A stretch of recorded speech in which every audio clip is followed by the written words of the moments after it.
You're tuned in to Career Currency with Kareem Perez, a podcast for people who are interested in unlocking their potential and increasing their professional value. Here's your host, Kareem Perez.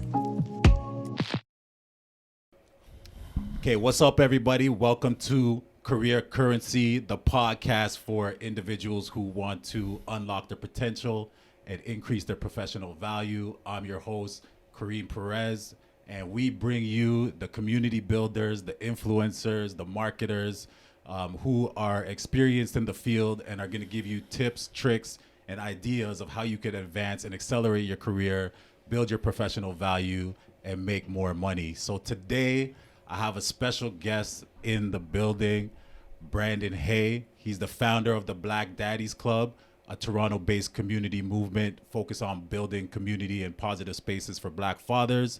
He's also a graduate of York University. He has his master's in environmental sciences, right? Studies. Environmental studies, okay? And he's doing big things. And he's also studying to be a therapist at the Gestalt Institute, okay? So, yo, Brandon. Yo, what's up, brother? I'm happy to have you here. It's been a long time. Yo, bro, I'm so stoked to be here, man. I'm super excited. Thanks for having me, man. Yeah, thanks for pulling up, man. So why don't you just start by telling people just a little bit about yourself? Yeah. A bit about your career and what you do. Yeah, man. So, I, went to high school with you, at Lieberman. I don't know how far back to go, but I think it's important to... Yeah, I grew up in Malvern for the most part, and went to Lieberman and Mother Teresa, both in Scarborough. And for me in high school, I had this vibe that I wasn't engaged, and I just thought I was dumb. So when I finished school, I was interested in music, to be honest. Yeah. You know what I'm saying? So when I was supposed to do homework, I was home writing rhymes. Right. That was expressing myself as an only child. That was an outlet. And when I graduated from high school, I went to Trebas Institute for Music Business. Remember that. You know what I'm saying? I was like, yo, and what Trebas did for me, that was the first time I was I felt in control of my life in terms of and it started with education. Right. Being in a space with, I took the music business admin course or program, and being with folks from different, rockers or different folks, who were interested in music. And we would connect, and we would have breaks, and we would go and bun weed in between class and talk music. And it was just I flourished in that space. Okay. And what do you think is different? Because you said school wasn't for you. Yeah. But that vibe was for you. So just in terms of what was it? The learning style? Was it the people? Was it the energy? I think it was all. I think it was all of the above. I think teachers were big. In my last year at Mother Teresa's, there was two teachers, the principal, or vice principal, and one of the teachers, Miss Westmass, two Black women who looked at me different, treated me different, had me to a standard where I think all throughout high school, has a big Black dude there was there wasn't really unless you're wowing them. I wasn't wowing anybody. I didn't have wowing marks. I was let me just ease back in on whatever, But anyway, so they pushed me, and that last year I had to do night school and both semesters to get out of high school because I didn't want to stay back. I didn't want to, Right. So long story short. So the environment, right? Yeah. So I guess it's the environment. So what was the environment of Trebas, and what was that vibe? What did it unlock? I think, the vibe for me at Trebas was really the first time that I was doing something I was interested in, the passion. Okay. There wasn't it wasn't on a syllabus that I had to do. It was a syllabus that I created. You know what I'm saying? And learning about it was things that I saw myself using, learning about marketing and learning about contracts and all these different aspects. Right. And I got a scholarship. Okay. They gave a 2 scholarship to go to the school in London. And I was one of the people who got it. Oh, sick. I didn't know that. And yeah, it wasn't a full paid, it was £50,000, but I was stoked because I was I lived with my mom the whole time. I was I wanted to live that experience of living on my own and eating tuna for other cans and cereal for dinner. You know what I'm saying? I wanted that vibe. And then this girl I was dating for like 6 months, she's like, "Yo, I'm pregnant."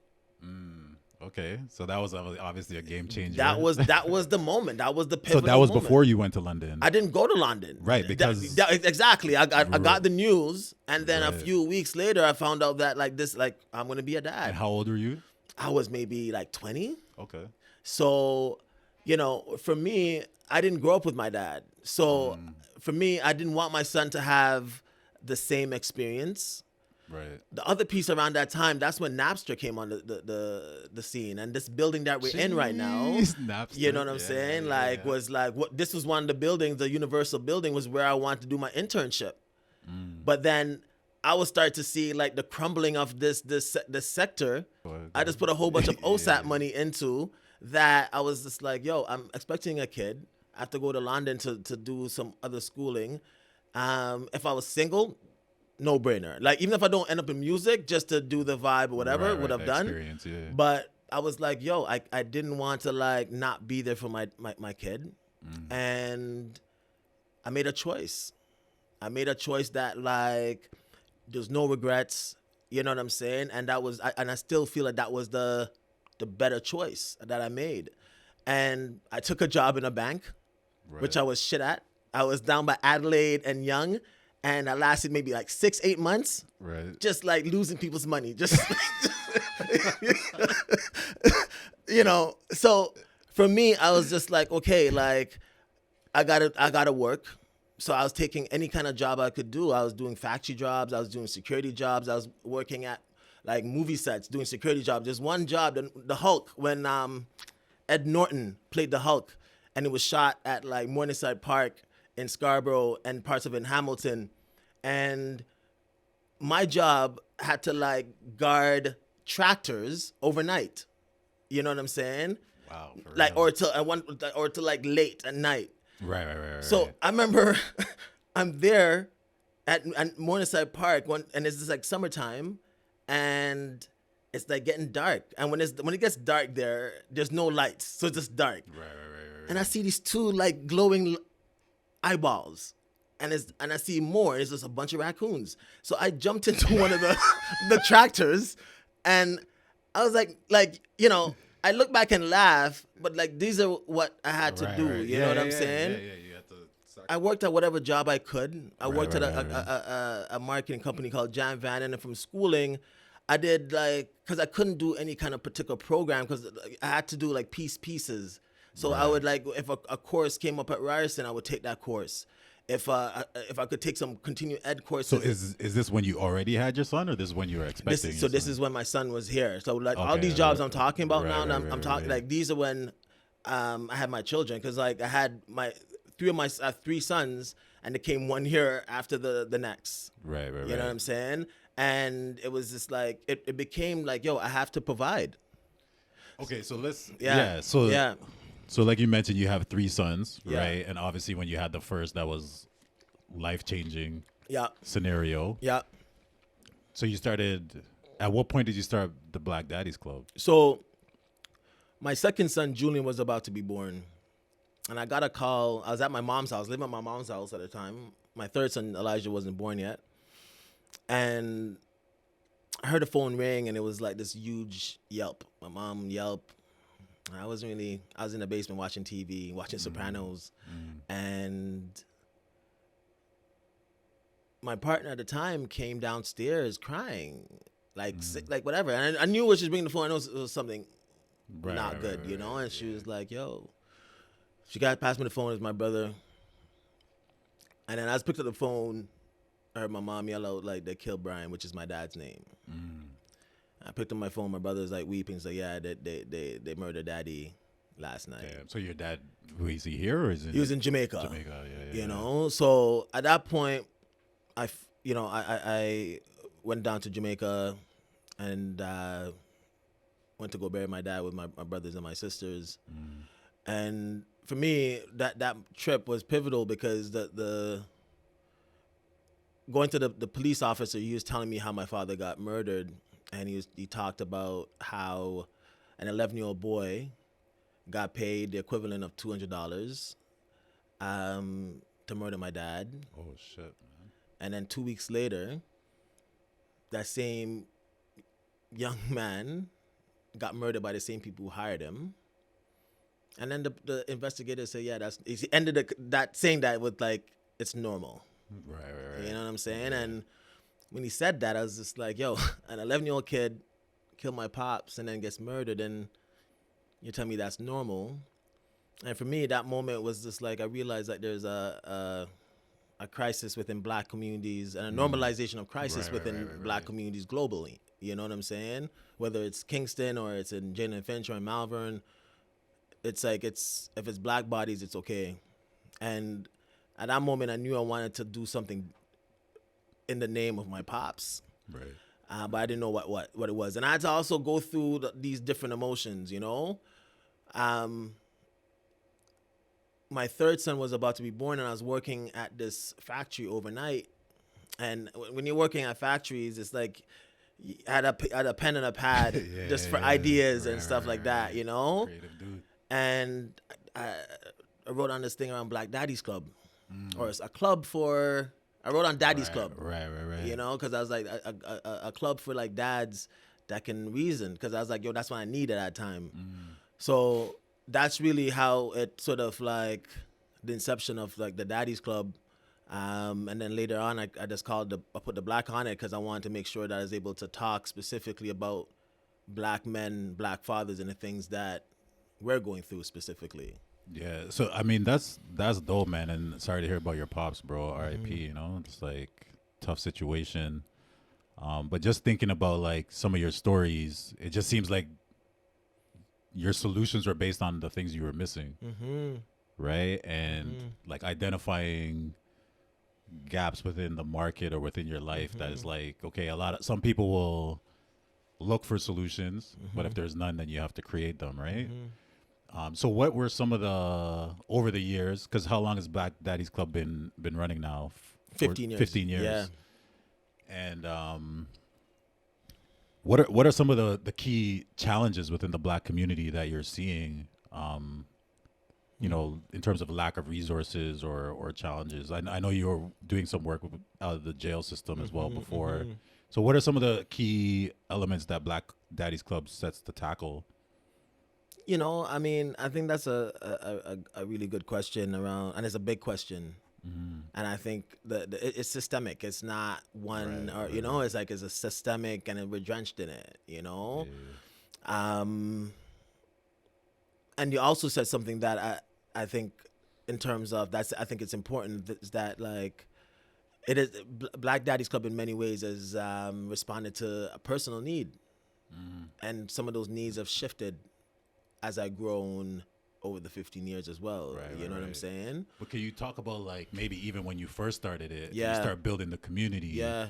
Because one of the biggest things is like, okay, it's your personal need. Yeah. But everybody else is not everybody else, but there's other people going through that same thing, right? So did you get that vibe? Do you still get it where people are like, yeah, that's like what I've been looking for? I think so. I knew initially that it was a personal need, but I didn't know about if there was a need. Right. And I took this marketing course at George Brown Night School, and like they talked about this thing called small fire events small fire events. And I did like a series of small little events where it's like barbershops, anywhere I can go get for free. So like, you know, but I wanted to do in different quadrants of Toronto. So I did one event in Malvern at the Rec, something downtown, which was at this place Uprising in Kensington Market. Okay, yeah. A barbershop out in Brampton, and then somewhere in North York. And wanted to sort of see, like I made up a bunch of different topics, and I wanted to see like, what people, like what, if there was going to be any interest. And there was a lot of turnout. There's media that came, but we found that it was more women than men. It was 60% women and 40% men. Right. And I felt a little bit disappointed. And then I found out there's a program called More Than a Haircut in Eglinton West. And it was about these men, these black men, these black fathers who went into barbershops on Eglinton West to like do conversations around fatherhood. So I was like, yo, that's dope, you know? So I went to Eglinton West and I was like, yeah, I'm trying to do something similar. Hit the concrete, cold winter day. Yeah. And every barbershop was like, nah. Okay. And I learned that it was like, there was a loyalty that these guys had to that existing group. Right. Yeah. And then one of my boys had opened up a barbershop. This guy I went to, we went to summer school together at Vanier. And he opened up this barbershop downtown called Onyx Barbershop. And I was like, yo, B, I'm trying to do a thing working with fathers. Can you open up the space? And he's like, yeah, for sure. And that really was like the breaking ground. Like we went there, and that was where we would like test, not just test, but pool. You know what I'm saying? So we would go there. And what I learned from the small fire events was to engage the barbers first before you engage the audience. Because I can just like stand up. If I just stand up in a barbershop and just like talk, I'm just like, who's this dude giving a sermon? Like, you know? Right. But once you engage the barbers and the people who are waiting, they're like, know that the barber is like, the barber then becomes your co-facilitator. Right. You know what I'm saying? It's like, yo, Kareem, like, what's your thoughts on that? You know what I'm saying? And the other thing was to like include some kind of like media. So if there's a topic, trying to go through and find, those days were like, you know, DVDs. It wasn't like YouTube or at that point. I'm not saying it wasn't whatever, it's 2007-ish, but like it wasn't as ready-made. So we'd have to find like a snippet or something. So you mean like media examples to show people? Exactly. A Okay, media yeah, example yeah. to show people, whether it's a movie or a song or something. The reason being for that is that we found that like if you had an elder in a barbershop and like a younger person, the younger person, doesn't matter how wise they are, they may feel shy to like speak because they don't want to like an elder just drop some gems. You know what I'm saying? Right. So they didn't want to. But if you're responding to something on a topic, then parts of yourselves is going in that response into the topic. And what you find, it was like a co-learning happening between the elder and like the younger elder, you know what I'm saying? No, that's dope. And like when you mention co-learning, and I even think about like different learning styles too, right? But one of the things I've been like thinking about and talking about over the last year or so was the knowledge transfer within the Black community from the elders to the younger generation. And one of the things that you asked in terms of like, you know, the point of this podcast and the point of, you know, the media and the marketing that we do is to create our own stories, right? And I know that you would always mention that when you talk about the Black Daddies Club and creating our own narrative.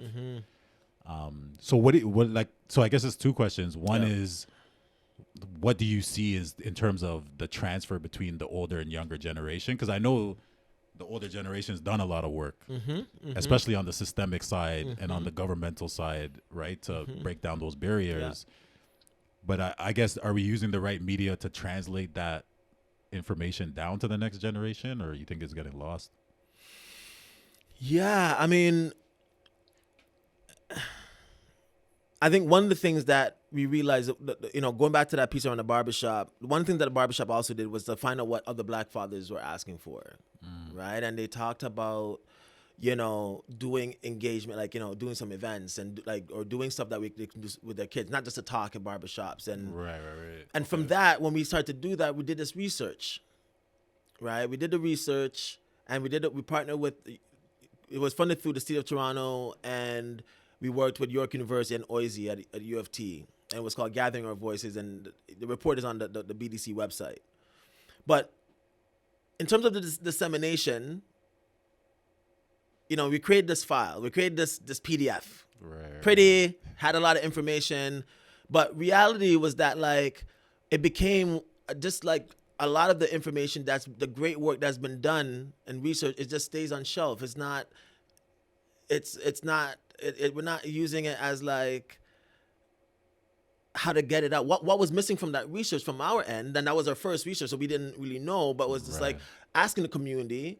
We asked the community what topics they wanted, but we didn't ask the community like how they want to get there. How you want to get it. Yeah. You know what I'm saying? And I think also parts of it is like creativity. In decolonization is creativity. And I heard that from like Andrew Smith at this panel, and it stuck with me. Because to do like this is also like being creative. Right. Yeah. And like in terms of like, you know, sharing stories, because we're evolving. So we can't necessarily use the things that was like 1978 to do in 2018 or 2022. Yeah, exactly. So I think for me, it is about, like, I know there's, especially with the pandemic, we've seen how we became able to, like, get someone or get a group of black men from only Toronto to a group of black Right. men from Brazil, across Canada, the UK, across the States, in one Sunday. Like, we like in one event from 5 p.m. To 8 p.m. every, like, the last Sunday of every month. Like, that wouldn't happen, like, before COVID, and the idea of, like, coming on Zoom. People just want, like, I'd rather go to in person. But now the fact that and the fact that we're all globally in this, we're able to connect and cross borders. So again, it's my point I'm getting at is that the way that we storytell will have to shift, and it will have to evolve.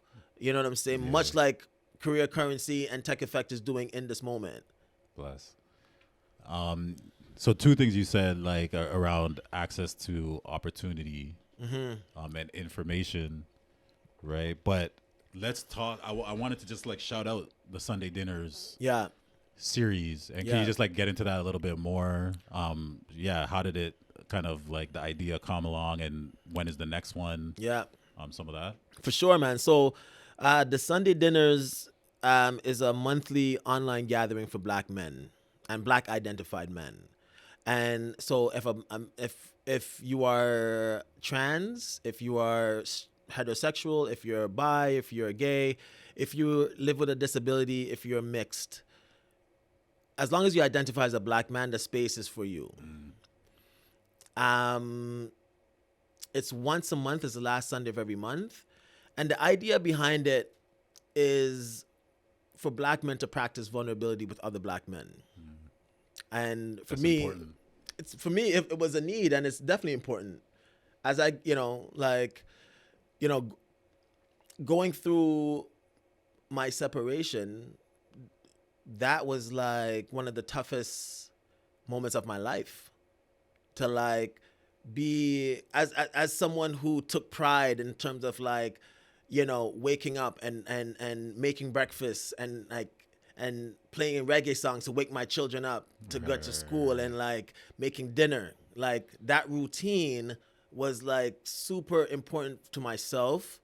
It was also, in many ways, me changing or breaking the cycle from my own father. Right. You know what I'm saying? So mentally, and then going into the pandemic shortly after that, that was like a mind fuck. You know what I'm saying? And I needed space with other men to, like, connect and talk, because, like, those spaces were shut down, and I was just like, Right. I was thinking suicidal thoughts. I was, like, being isolated, so there was this piece where I was just like, I needed support. I needed community. You know what I'm saying? And for some while, I even stopped doing Black Daddy's Club stuff, because, like, after my separation, I felt like a fraud. Right. You know what I'm saying? So, and also, I need to feed myself. I needed to, like, I couldn't do the out work. Yeah. I need to, like, do the in work. You know what I'm saying? Right. So every Sunday, or every the last Sunday of every month. every month. Yeah, so that's how it kind of came about. Okay. And really what it's grown into is we're getting men from these different parts of the globe connecting and talking and sharing and going into small rooms. And we're finding that folks are able to, like, learn from our differences. You know what I'm saying? And there's a lot of commonalities, and there is differences, but there's, like, how do we celebrate and appreciate these things that make us black men in our different entry points, Right. Yeah. That's dope, man. That's dope. So do you have any mentors or black leaders that you look up to? Do you want to, like, shout out any names that people should be reading or like looking up on? Yeah, I mean, there's like a lot of folks, and I can't say, like, I want to go into anyone specific. Okay. But Yeah. like, definitely, there's a bunch of like, and you touched on it. There's like a lot of, especially in a place like Toronto, this work I find is community building. And Black Daddies Club gave me an opportunity to connect with a lot of the elders who have done the great work that I wouldn't have known if I wasn't doing the work in this intentional way. Because you go out to events and you see people, and then also like seeing the future ancestors, the younger cats who are coming up with different ideas, who are like hitting it in a different way. And so for me, I'm in this really sweet spot where I can learn from the elders, I can learn from the youngins and try to incorporate, you know what I'm saying? So, and it's a life process. It's a long learning process over time, you know what I'm saying? So have you ever had like a formal mentor or somebody that like took you under their wing in that space, or just in life in general? Yo, man, I think my children, Okay. like they mentor me in ways that they don't even know. Yeah, they teach you things You know what about I'm yourself saying? that you didn't Real even talk, know. man. They humble me, facts, yo. Facts. They humble me, yeah, man. So maybe talk about representation then. Elaborate on that. Black representation and having like Black career leaders or leaders that the younger generation could look up to get into different spaces. So whether it's marketing, whether it's the skilled trades, how important is that? Yo, man, I think that is key, yo. Like, a part of like when after I finished school and I went back to do my master's, and I focused on social enterprise in one area, and then I did one piece around Black masculinity and love. You know what I'm saying? But when I did that degree or that certificate at Schulich around social enterprise, was specifically looking at Black men, different reintegration systems in a social enterprise model. And what made me start to think about it deeper was like a group of friends from York and just from community. We heard about this social enterprise conference at Harvard that was going on one weekend, and we went to Avis, jumped in a vehicle, and went to Boston. Overall, And bro, like, it was such a dope vibe to like listen to these different panels. right? And just because the States is so much further ahead on like at the social enterprise tip, it was just like, yo, like just the concept. So when I got back, I was just like, yo, like let it make it happen. You know what I'm saying? And I graduated, and I got connected with this company called Building Up, which is a social enterprise working with folks who were underrepresented in the construction sector. And it was a social, so it was you're paying folks to learn and train and then connect them to like The jobs? unions, essentially. Oh, right, yeah. And I was there for 5 years. I was writing curriculum, and I was also outreach. And I realized that like that's when I started to like work with folks from like different entry points, folks who were queer and folks who again were Black and folks who were older and like immigrants and et cetera, and realized that like intersectionality was key. And intersectionality is this idea that like look at our different entry points. So even though I'm a Black man and I face, discrimination, a Black trans woman is facing the same, but even more. Right. You know what I'm saying? And in some ways, it's like even silenced Yeah. because there's not enough representation Right. to like even chart. Like there may be one or two Black men to be like, yo, like I've heard this thing and ray. Like, so there's that piece. But also saw the importance of mentorship. And like, and I'm sticking with the construction sector. Right. You know what I'm saying? Yeah. So like, traditionally it's white, Italian, or Portuguese or European men that's in construction in Canada. And it was like, yo, my uncle or my son, I bring you in. If I'm from Jane and Finch or from Malvern and I'm a Black Jamaican dude coming in, not saying I can't make it, but it's like I have a better chance of making it if I have a mentor that looks like me, understands the vibe, that's not just talking about that, yo, you have to show up on time. They're going to tell you that, but they're going to also tell you about the nuances, like, listen, like you may hear certain like racist comments. Right. Don't respond because they're also looking for that. Right. You know what I'm saying? Right, yeah. Or if you're a woman, to be like, yo, I'm on this site. There's one porta potty. I would like a woman. Can we get a woman, like, I mean, can we get a porta potty just for a woman? Right. And she may feel like that's not, I don't want to do that and lose my job. And like already people are looking at me like I can't do the job. If she has a mentor that look like her, who's a journey person, be like, nah, sis, go to your steward, get that. You're supposed to have that. Right. You know what I'm saying? Do your work, but like this is about basic. You know what I'm saying? So these are the things where it's like you may get people into these unions, but they don't always make it. There's like a fine percentage of people actually make the journey person status or their red seal status. Right. You know what I'm saying? So the point I'm getting at is there's the importance of not just representation of getting folks into some of these areas, but also to stay in these areas. And this is just construction, but the same thing can be Bay Street. And it can also be even in the health sector, you know. Right, so in the right, case yeah, of yeah, like yeah. mental health, to be specific, in a place like Canada. Okay, so talk more about. I'm taking a quick sip, but Yeah. talk more about that. So when you say mental health, break that down. I think like there is you have dope programs like say SAPAC through CAMH or like Across Boundaries or Taibu in Malvern, you know, or a bunch of like community health centers, Black Creek, et cetera, you know. But there's still a lack. There's not enough services for Black folks around mental health.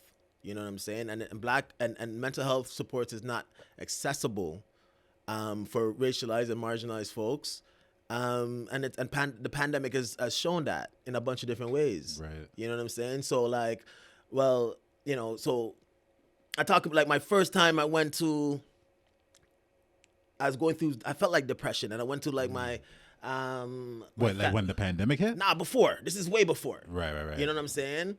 And I went to my family doctor, and I was like, and this is at a walking clinic out in Malvern, and I was like, yo, like I'm not feeling right. You know what I'm saying? I'm feeling stressed, Can you make a referral? To even get that referral was like pulling teeth. And before that, you never did therapy. Never. Right? Never thought about it. Never. Nothing on the radar. No. So I was just like, this was like me taking a chance. I was Right, like right. teenage. Being vulnerable. Like, putting yeah, yourself like out there. just like maybe my 20s, you know? But so the stigma is loud though. Right. You know what I'm It's saying? huge. So I got the referral finally. And this is after multiple ask. I got the referral from my for family real. doctor. And then when I went to see the guy, he was on some white dude. He was on some vibe like, I have to prove that like I'm not, you know what I'm saying? I was like, yo, I just need someone to talk to. Right. You know what I'm saying? And after that, I was like, bump that. I'm not doing that. You know what I'm saying? So that story is not alone. Like I'm not alone in that narrative or different kind of narratives. Now, on the flip side, I know what it's like, you know, to go into a space where it feels comfortable to talk. Every time I go to my barbershop Right. and I sit into my barber's chair, that's my therapist. Right. And that's other Black men therapists who's just like, yo, like, man, I'm talking about marriage stuff, man, talking about finances, da. You know what I'm saying?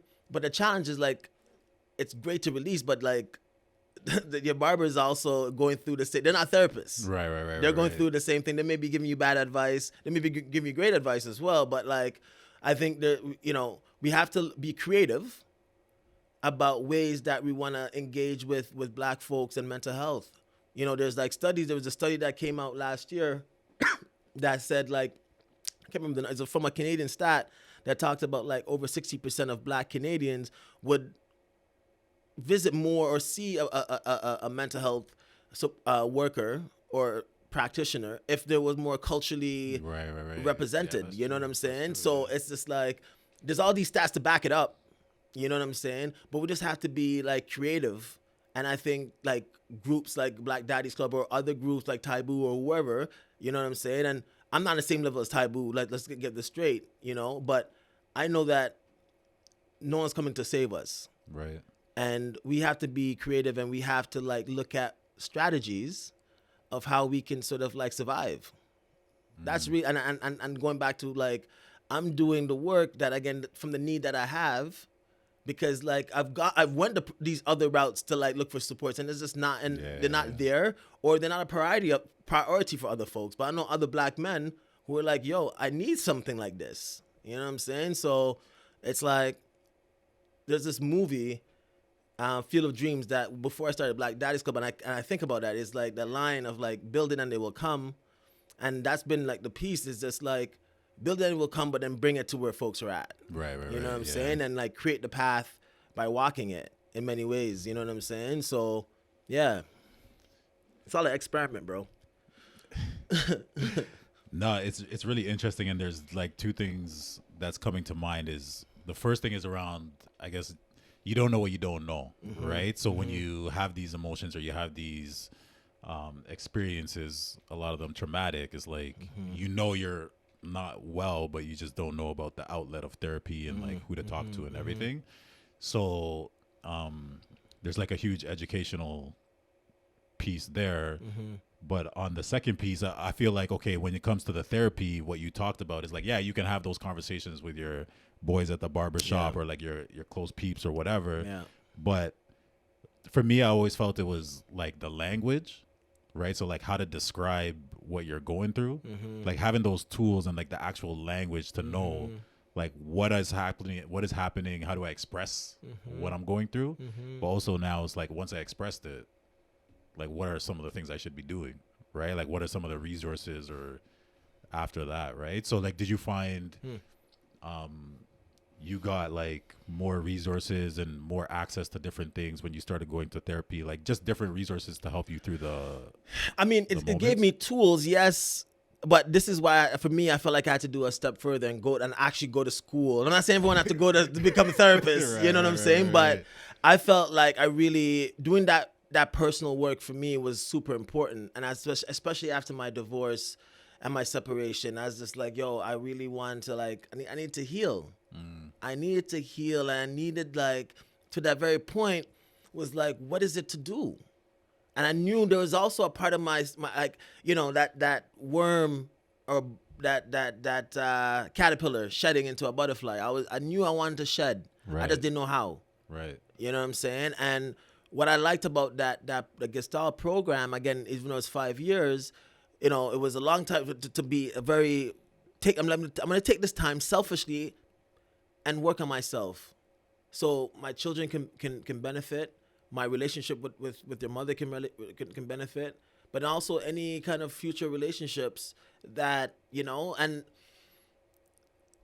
for me, going back to my children, I remember like how just like this, you know, going to Gestalt, that was the first time I started to learn and listen to my body. Because before that, I'm a heady person, bro. Like cerebral, like I overthink. Right. You know what I'm saying?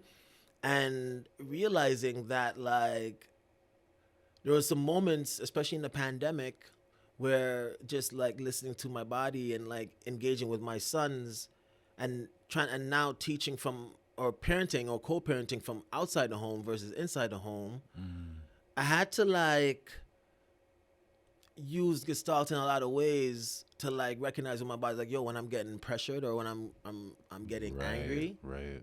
You know what I'm saying? And I'm able to name that before I get there. Exactly. Yeah. You know what I'm saying? Right. And that also took the folks around me some time to like adjust to. Because it's just like folks are used to me like flying off, like, you know, like da, like, you know what I'm saying? Like this when I was inside the house and like the lion is sort of like, I don't say too much, but if you want to yell, I'm gonna yell louder than you. Right. You know what I'm saying? And it was just like that had to shift. My way of co-parenting and parenting had to change, and that took work. I took a lot of work, and it's still doing the work. You know what I'm saying? But I think again, it's an opportunity in some weird ways, out of the hurt and the pain, Right. to like parent differently, but it also to like show vulnerability to my sons and show tenderness to my sons and let them see that, you know what I'm saying, and like practice that with them, not just say it, you know what I'm saying. So yeah, I think I feel like I'm answering none of your questions, just going all over the place, bro. But anyway. No, that's good, man. But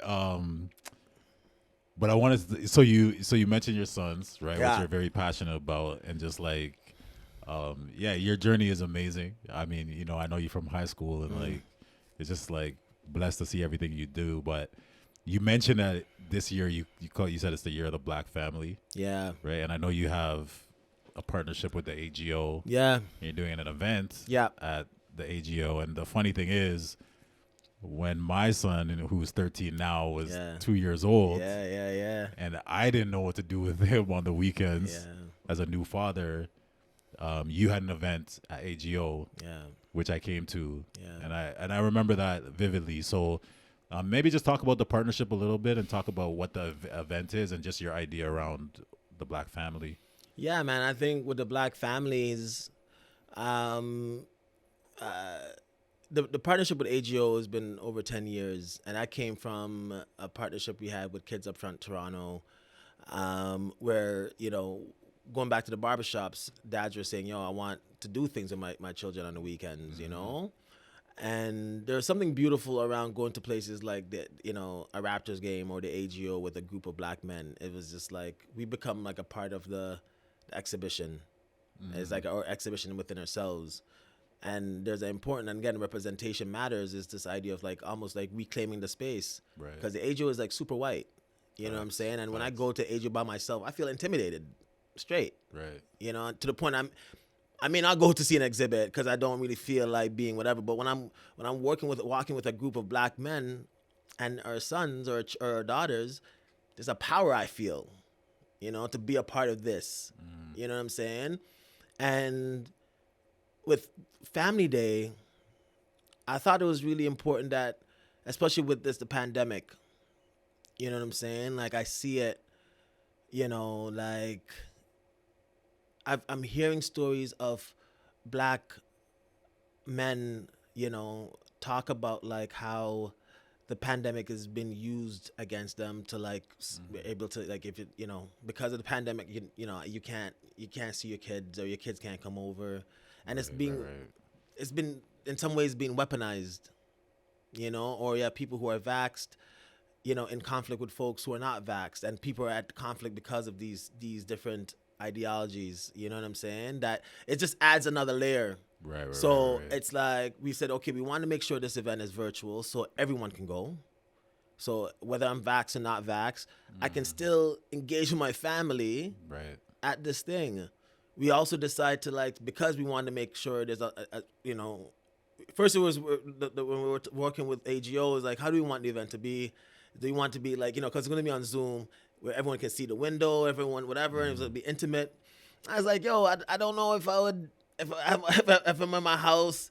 I mean, I want to clean up my house. You know what I'm saying? I just want to do the paint with my kids for the hour. I want to be my role, but I don't want people to look inside my house. So we made it to, we just changed up to like an event. So to make sure that you're not seeing the other person, but you can take part. The other part is that we're mailing out like these care packages with like art supplies. I'm waiting for mine. Yeah, it's coming. It's February 1st is the lockoff day. So once that happens, then we're going to be mailing them out. At the AGO, working with Audrey Hudson and Julie Crooks, as well as there's some other staff who are going to be working with the event to walk us through the exhibit, or go like some of the photos and the images, and then taking folks on an activity that they can do in their homes with their families. And you know, again, it's just an hour, and it's just planting seeds in terms of, you know, hopefully see how this event goes, and then see if it can grow into something else. And I think that's been the approach of Black Daddies Club. Collaborations has been super key, and collaboration that has been in something that is win-win, and something potentially long-term. And again, going back to this vibe of like experimenting, you know what I'm saying? Right. Yeah. Okay, brother. Well, I appreciate your time. That was blessed, man. You talked a lot about building community. You talked about mentorship, mental health in the Black community, which is huge. You know, you gave me some jokes, which you always do. And then, just like a lot about your story, I just appreciate your, what I love about our conversation today is your approach to problem solving and creating solutions versus waiting for solutions to appear. So I appreciate your time, but we have a segment where we just go through some of your top recommendations. Okay. So I want to like get some of your ideas. So what's your top podcast recommendation? Top podcast. I've been listening to Aside from this one, obviously. I was gonna say this one for sure, but this thing called Black Men's Therapy. Okay. And then a sister of mine from Gestalt, she sends me these daily podcasts. That God bless her soul. I just, it's just sometimes I don't even listen to them sometimes, but just the fact that she sends them, I appreciate it. Right. So Oprah has some good ones, but yeah. Okay, yeah. cool. And what about like, what's your favorite app? What's your most used app? Oh, definitely Spotify. Okay, though. What are you listening to now? We set the trends, yo. Like I'm like trying to stuff with the new. This is learning from the new. Which was that? Jim Jones and Amigos. Okay, I don't even know about This that. is one. it. That's fire. I've been on repeat. Like, and then the playlist that goes because so outside that there's this band called Duran Jones. Okay. They're from Boston. They've been like for the last few months. That's who I've been like rinsing and repeat. You know what I'm saying? I want to see them live. And before that, it was like a brother named Charles Bradley who recently died in 2017. Like soulful, but like I got put onto like Jim Jones the other you day. got the kids that put you on. I was now. like, You gotta yo, keep up here, trust boy. me, bro. I'm just like, I feel like young. Just young, just in the winter with my window down, just like. Anyways, yeah. Okay. Food. Favorite food. Favorite dish. My mom's stew peas, yo. Okay. Yeah, That's blessed. All right. And two more. So favorite spot traveling, because I know you did a bunch of traveling out of Europe and a lot of different retreats and stuff. But yeah, in general, Yeah. favorite spot to travel to. I think the most memorable spot was Costa Rica. And for all the different reasons that like I was told about Costa Rica, like I was told that Costa Rica was like the haven, by we have a mutual friend, BG, who was like all about Costa Rica. And then I knew some other folks that went to Costa Rica, and then there was that show, But then when I was at York, they had this course called Los Nubes, where you had to go down to Costa Rica for 3 weeks, and you stayed with different families. Oh, that's dope. And when I got down there, I got to San Jose a little bit earlier, and I thought people could speak English. Like, this is my ignorance, yo. So when I got into I shared a cab with one of my classmates, and when he was taken to the San Jose, when I realized the taxi driver didn't speak English, bro, I started to like fret. But outside of that, I realized also over like staying with these different families, how being a black man in Costa Rica was like, as a dark-skinned black man anyways, was like, I felt othered in this way, from the language, but also from my skin color. And I didn't really know about it until I was reasoning with this black dude just one night. He was just reasoning with me. And then went on the course in different ways, like, I experienced that. But then a part of the trip, after the course was finished, I found out about this community called Limon, which is in the Caribbean side. And I was like, yo, I'm just going to spend a couple days up there. And I took the bus. And when I got off the bus, I saw a bunch of black people. And this is the first time in like 3 weeks I saw black people. Yo. And then one of the person opened up their mouth and I heard patois, bro. And I was just I want to just hug the person, yo. Yeah. You know what I'm saying? Yeah. And I didn't know, but like when I found out they had like Marcus Garvey had set up a UNIA in Limon, and I stayed down by Puerto Vallarta. But what I liked about Costa Rica was like in each of these different families was different regions. So like, it was in the mountains we started off, and then we ended off by the coast. We stayed with this indigenous family, or the indigenous communities. But it was just like this appreciation for like, my mind shifted to like, because that was the first time I hiked intentionally. And I started to learn from nature. Right. And when I got back to York, sitting in a classroom wasn't intriguing me. You know, I was talking to families and learning how to communicate with people who I didn't share the English language, but we're still trying to find ways. And that form of, like, one of the biggest lessons I learned around intersectionality came from one of the families. It was my house sister. She was 9. And she talked about intersectionality to include nature. She was talking about specifically, she didn't use the word intersectionality, mind you, but she talked about, like, the course was also looking at dams in the community, or, you know, in Costa Rica, and how they impact, like, nature. And that she was talking about, like, we asked her, like, yo, we had someone who was bilingual, and we were able to, like, interview and talk to her families. And I asked her the question, like, what do you think about the dams? And she's like, yo, they kill the animals. It stops the water, you know what I'm saying? Or it slows down the water, which then kills the vegetation, which then either kills some of the animals, or some of the animals have to disperse to other areas where there's more water. And she's like, and then that kills a part of her. You know what I'm saying? I was just like, shit, like, that's so profound. Right. You know what I'm saying? Because then it's just like, yo, for me, I learned in that way, is like, intersection that has to include nature. Right. You know what I'm connected. saying? Everything is Everything's connected. You know what I'm saying? And I got back, and I'm seeing my children on, like, video games. So I was like, I started to do, like, we started to do the hikes. The hikes, From that, you know. So yeah, definitely Costa Rica, man. That was a very long-winded answer, but yeah. Okay, cool. And then last question. Words of advice for young black men or black fathers. I think something I'm still learning myself right now is, like, learning to, like, listen to my body and learn to listen to my intuition. You know,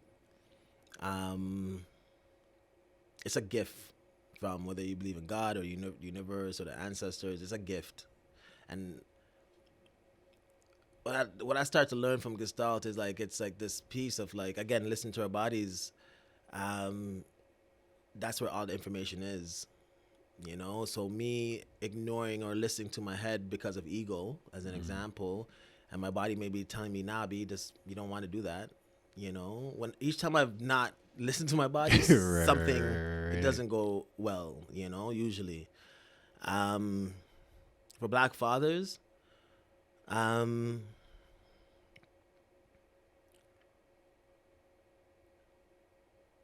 I think what I'm still learning is, like,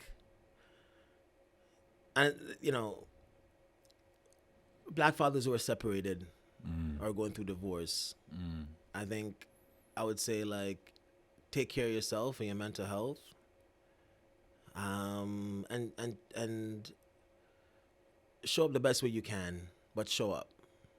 Right. You know, like, sometimes we may tell ourselves the narrative that we're not needed, or because we can't do it, you know, it doesn't look the same way as it once. You're not needed, and just have to just show up and be consistent. And I think practice vulnerability with your children, man. Like, and that goes for fathers who are married or still with the fam or whatever. Right. Just practice that, and practice tenderness with your children. The last thing I want to say with that is that, like, one of the things I practice with my kids, my sons, as, like, from their young, was this thing called the 19-second hug. Okay. And it's like you hug the person for, like, 19 seconds, chest to chest, chin to chin. And, you know, there's studies that show a bunch of different pieces, but for me, it's like, there's the closeness. And also to, like, for them to know that it's okay for them to be tender, and they don't have to put on this bravado of being hard, you know, not within the house, and not, they have choice. Right. You know what I'm saying? Yeah. So, yeah, those hugs have definitely saved me, man, for sure. Well, thank you, brother, for coming through. I appreciate it. So, there you have it, y'all. Brandon Hay, graduate from York University, master's in environmental studies, founder of the Black Daddies Club, over 15 years of building communities, partnering with community organizations or different organizations to bring programming, positive spaces to Black fathers and Black men. Studied to be a therapist, father of 3. He broke down why representation is important, why mentorship is important. The biggest thing is if you don't have a solution or you can't find a solution, you have to go out there and create it and rally, bring people together. So, yo, appreciate you coming through, bro. Respect, King. Much blessings, and I look forward to your next Sunday dinners and your event with the AGO on Family Day. Dope. All right, brother. All right, bro. Thanks for coming through, Respect. man. Respect.